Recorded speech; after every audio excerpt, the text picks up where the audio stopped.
আপনাদের মাথার ভিতর ওই প্রশ্ন ঘুরপাক খাচ্ছে, তাহলে কি হুকুকুল ইবাদ আর হিউম্যান রাইটস, মানবাধিকার, এটা কি এক জিনিস নয়? না, এক জিনিস নয়, এক জিনিস নয়। এটা বোঝার আগে ছোট্ট একটা কথা বলি।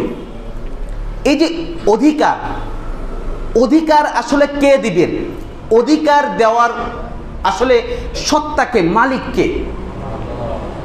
এটা একজন মুসলিম হিসেবে আপনি বলে দিচ্ছেন। ওরা তো বলেছে যে ব্যক্তি তার নিজের অধিকার ঠিক করবে। ব্যক্তি তার কি করবে? কারণ ও কি স্বয়ং সম্পূর্ণ মানুষ, সে একজন হিউম্যান বিইং হয়েছে, সে সবার দাসত্বকে ছিন্ন করেছে, সে এখন ব্যক্তি মানবে পরিণত হয়েছে। সুতরাং সে তার নিজের ভালো মন্দ ঠিক করবে, সে তার নিজের অধিকার ঠিক করবে। এটা হচ্ছে তাদের অধিকার। এটা কি তাদের বানানো অধিকার। ইসলাম বলছে অধিকারের যে বিষয়টা, এটা স্বয়ং আল্লাহর পক্ষ থেকে আসবে। কার পক্ষ থেকে আসবে? আল্লাহর পক্ষ থেকে। কখনো ব্যক্তি তার নিজের অধিকার নির্ধারণ করতে পারে না।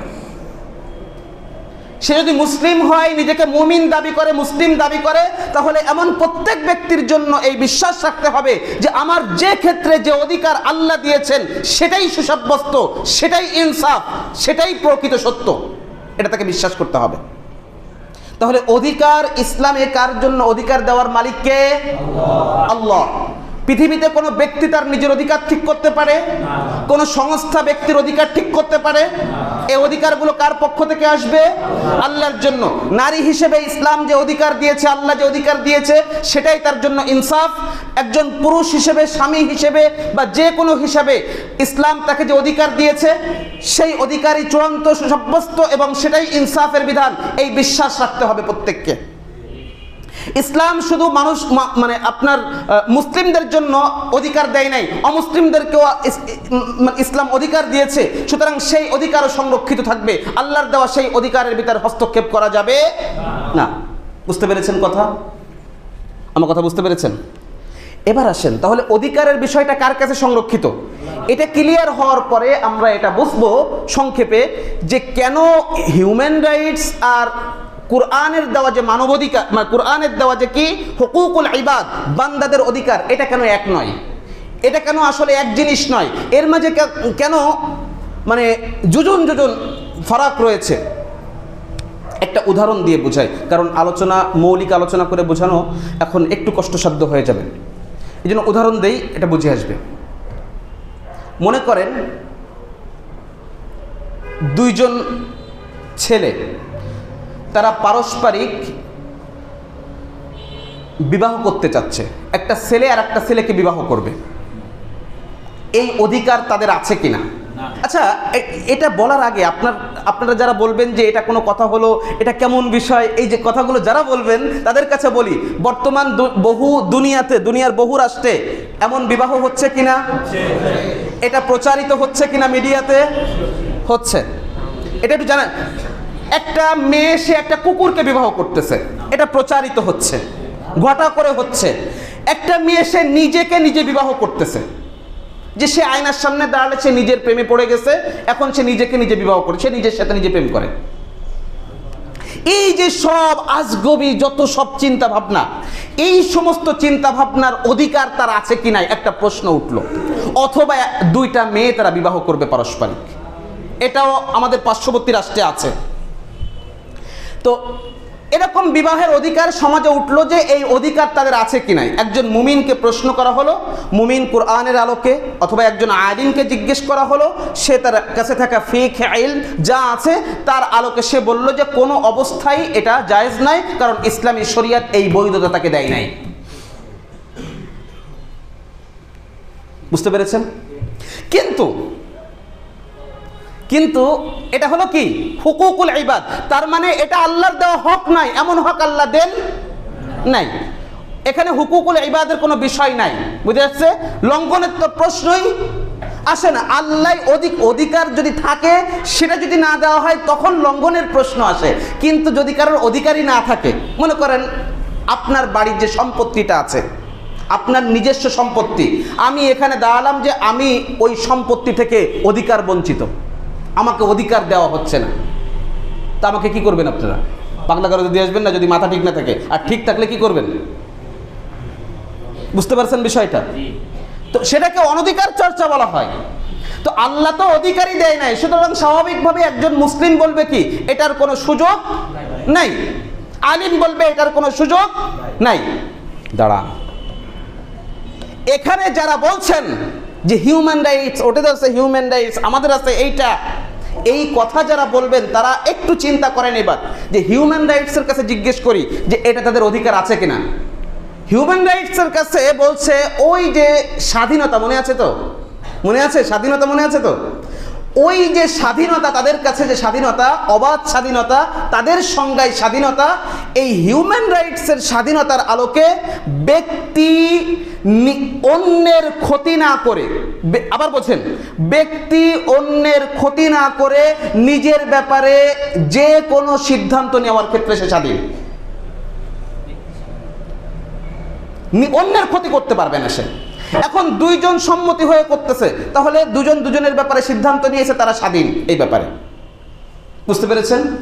এই ভিত্তিতেই আজকে কি হচ্ছে, এই সব কিছু এটা আমাদের দেশেও আপনারা লক্ষ্য করেছেন যে বিভিন্ন এনজিওর মাধ্যমে এগুলো আমাদের দেশেও বাজারজাত করার চেষ্টা করা হচ্ছে। আমাদের দেশে এগুলো কি করা হচ্ছে, বাজারজাত করার চেষ্টা করা হচ্ছে। আমার কথা কি বুঝতে পেরেছেন আপনারা? তাহলে এবার আপনারা বলেন তো যে আল্লাহর দেওয়া হুকুকুল ইবাদ আর এটা কি এক জিনিস হলো? এক জিনিস হলো? এক জিনিস না। কেন এই কথাগুলো বলছি? এই কথাগুলো বলার পেছনে একটা মেসেজ যেমন দেওয়া উদ্দেশ্য, আর একটা বিষয়ও বোঝানো উদ্দেশ্য। এই সপ্তাহের গত শুক্রবারে জুলাই আন্দোলনের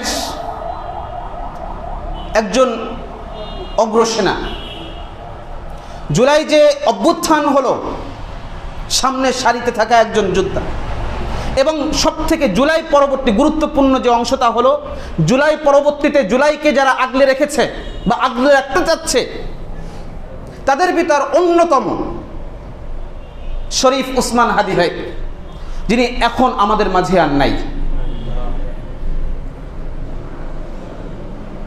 আল্লাহ তাআলা ওনাকে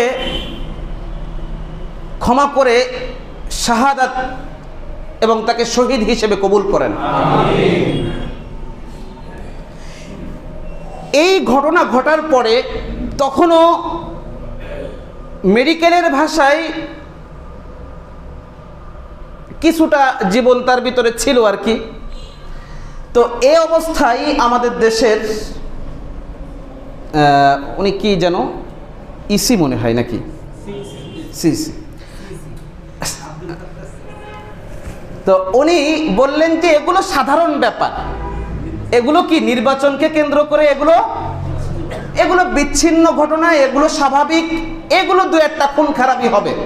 আচ্ছা, এখানে ওসমান হাদি ভাই নাই, মনে করেন তার সন্তান যদি হতো, তার মন্তব্য সেম হতো? এই চিন্তাগুলো কোন জায়গার থেকে আসে আপনারা কি এখন বুঝতে পারছেন? এই চিন্তাগুলো কোন জায়গার থেকে আসে? এগুলো বিচ্ছিন্ন, উনি যেমন বলেছে এই ঘটনাগুলো কি নয়, এগুলো বিচ্ছিন্ন মানে স্বাভাবিক ঘটনা এগুলো। তো আমাদের কথা হচ্ছে এগুলো কোনো বিচ্ছিন্ন ঘটনা নয়, ওনার এই মন্তব্যটা বিচ্ছিন্ন কোনো মন্তব্য নয়।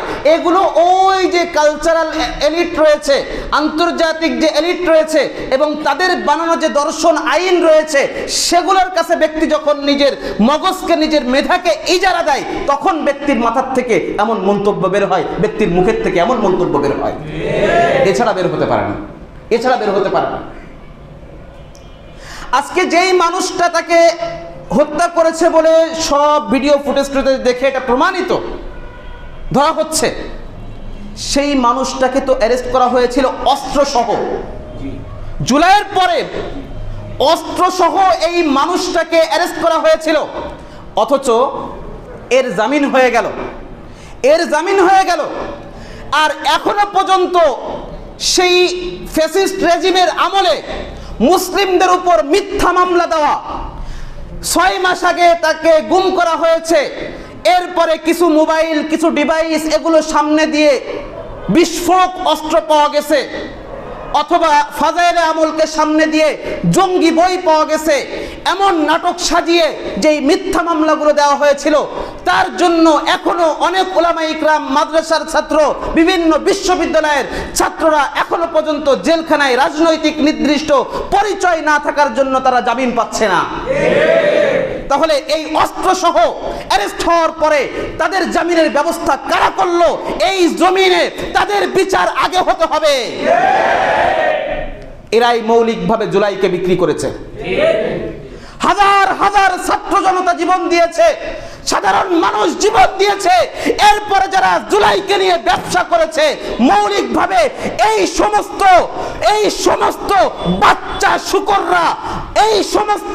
বাচ্চা শুকররা মৌলিকভাবে জুলাইকে বিক্রি করে দিয়েছে। সুতরাং আপনি যদি এদেরকে ক্ষমা করেন, তাহলে এই ভূমিতে আবারও ফ্যাসিস্ট রেজিম তার সেই স্বশক্তিতে আবারও এই ভূখণ্ডে প্রতিষ্ঠিত হবে। কারণ মৌলিকভাবে এরাই এই সমস্ত ফ্যাসিস্টকে জায়গা করে দিয়েছে। এরা টাকা খেয়ে এদেরকে সেফ এক্সিট দিয়েছে, আর ওদেরকে যে সেফ এক্সিট দেওয়া হয়েছিল তারই প্রতিদান হচ্ছে এই উসমান হাদি ভাইয়ের লাশ। শুধুমাত্র উসমান হাদি নয়, এখানে গোটা বাংলাদেশকে খুন করা হয়েছে, টোটাল জুলাইয়ের চেতনাকে হত্যা করা হয়েছে এবং জুলাইয়ের প্রতি চ্যালেঞ্জ ছুড়ে দেওয়া হয়েছে এটা। কিন্তু আপনারা জানেন, এখানে যারা আছেন আপনারা অধিকাংশ জুলাইয়ের সময়, বিশেষ করে যারা মোটামুটি ভাবে ইয়াং যাদেরকে আমি দেখছি, বহু ভাইরা আমার সঙ্গে জুলাইয়ের সময় মাঠে দেখেছি। জুলাইয়ে আমাদের অবদান রয়েছে, আমরা জুলাইকে হারিয়ে যেতে দিব না ইনশাআল্লাহ। আমরা কিসাস চাই। আল্লাহ বলছেন ওয়ালাকুম ফিল কিসাসি হায়াত, ওয়ালাকুম ফিল কিসাসি হায়াত। কিসাসের ভিতর নিরাপদ জীবনের নিরাপত্তা রয়েছে। সুতরাং এই যে হত্যা হয়েছে, আমরা কিসাস চাই। আমরা হত্যার বদলে আমরা এই হত্যা চাই। যে হত্যা করেছে অনতি বিলম্বে তাকে মৃত্যুদণ্ড কার্যকর করতে হবে এবং আমরা চাই সেটা প্রকাশ্যে হোক, যেমনই ভাবে তাকে প্রকাশ্যে গুলি করা হয়েছে। খুব ভালো করে মাথায় রাখবেন, এগুলো আমাদের আবেগের কথা নয়। আবারও মাথায় রাখবেন, এগুলো আমাদের আবেগের কথা নয়। জুলাই থেকে আমরা ইসলামপন্থীরা হয়তো তেমন কিছুই পাই নাই, এটা আমরা বুঝি, কিন্তু জুলাই আমাদের জন্য একটা মাইল ফলক। জুলাই একটা মাইল ফলক। এবং উসমান হাদি ভাই, যিনি জুলাইয়ের সেই চেতনাকে ধারণ করেছেন, এবং আমি বলবো সবচেয়ে যেই কয়জন মানুষ জুলাইয়ের পরে এটাকে আগলে রেখেছেন, তার ভিতরে অন্যতম আরেকজন রয়েছেন। আমি এখানে নাম বলতে চাচ্ছি না, কাউকে হাইলাইট করার জন্য আমি এই আলোচনা করছি না। তো আজকে যখন তাকেই প্রধান টার্গেট করা হয়েছে, সুতরাং বুঝতে হবে যে এখানে মৌলিকভাবে এই জুলাইয়ের চেতনাকে টার্গেট করা হয়েছে। জুলাইয়ের চেতনাকে টার্গেট করা হয়েছে। সুতরাং আপনারা যদি মনে করেন যে হাদি এখানে মারা গেছে, এখানে ব্যক্তি হাদিকে মারা হয় নাই, এখানে ব্যক্তি হাদিকে মারা হয় নাই, বরং একটা চ্যালেঞ্জ ছুড়ে দেওয়া হয়েছে। এখানে ওরা দেখতে চাই আমরা কতটা জাতি হিসেবে ঐক্যবদ্ধ আছি, ওরা এটা দেখতে চাই। সুতরাং আপনারা কি করবেন? যদি নেতৃত্ববর্গ যারা আছে, যে কোনোভাবে তারা সেখানে পৌঁছে গেছে, যে কোনোভাবে ভুলে হোক, যে কোনোভাবে হোক সেই পর্যন্ত পৌঁছে গেছে, তারা ক্ষমতার মসনদে বসেছে। কিন্তু আমাদের কথা হচ্ছে যে আমরা আমাদের জায়গা থেকে কোনো অবস্থায় জুলাইকে হারিয়ে যেতে দিব না। এই প্রশ্নে আমরা ঐক্যবদ্ধ থাকবো। রাজনৈতিক আপনাদের ভিতর দ্বিমত থাকতে পারে, আমি ভাইদেরকে বলবো রাজনৈতিক দ্বিমত থাকতে পারে, শরিয়ার ব্যাপারে আমার সাথে আপনার দ্বিমত থাকতে পারে, কিন্তু এই একটা জায়গাতে আমাদের ঐক্যবদ্ধ থাকতে হবে যে আমরা জুলাইয়ের চেতনাকে হারিয়ে যেতে দিব না, এটাকে হারিয়ে যেতে দিব না কোনো অবস্থায়। আল্লাহ তাআলা আমাদের তৌফিক দান করেন, আল্লাহ তাআলা বোঝার তৌফিক দান করেন। আল্লাহ তাআলা আমাদেরকে ইসলামের যে মূল থিম রয়েছে সেটা বোঝার তৌফিক দান করেন। আমরা আসলে ইসলামটা বুঝি না, হয়তো আমি আমার দোষ, আমার ব্যর্থতা বলছি যে আমি হয়তো আপনাদেরকে বোঝাতে পারছি না ইসলামকে। আল্লাহ তাআলা সেই তৌফিক ওলামা ইকরামদেরকে দান করেন যে ওলামা ইকরাম যেন আপনাদেরকে শরিয়া বোঝাতে পারে, দিনটা ঠিক সেভাবে বোঝাতে পারে যেভাবে আল্লাহর রাসূল সাহাবাদেরকে বুঝিয়েছিলেন, যেভাবে বোঝানোর কারণে সাহাবা ইকরাম শরিয়া বাস্তবায়ন হওয়ার ক্ষেত্রে কেউ আপত্তি করে না। সাল্লাল্লাহু তাআলা আলা নবিয়িনা মুহাম্মদ। আসসালামু আলাইকুম ওয়া রাহমাতুল্লাহি ওয়া বারাকাতুহু।